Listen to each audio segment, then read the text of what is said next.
मी त्याच्या संदर्भामध्ये आम्ही नोटीस त्याला काढली. आता तो त्याचं उत्तर देणार का नोटीस काल का परवाच त्याला त्या बाबतीमध्ये गेलेली आहे.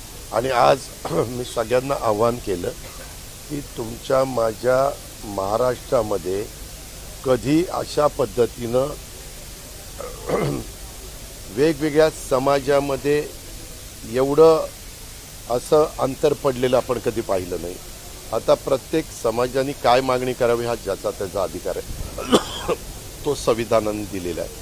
परंतु त्या अधिकाराचा वापर करत असताना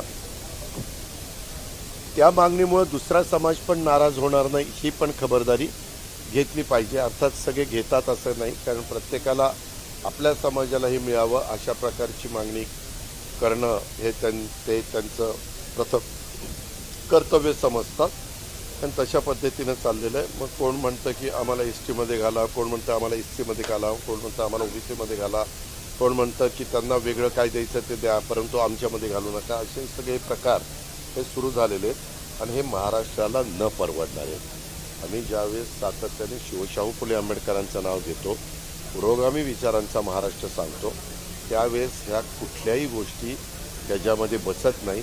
अर्थात कुठल्या घटकावर कुठल्या समाजावर अन्याय होऊ नये हे बरोबर आहे, परंतु हे ज्यावेळेस आपण सांगतो त्यावेळेस दुसरा पण कोणी दुखावला जाणार नाही याबद्दलची पण काळजी सगळ्यांनी घेतली पाहिजे.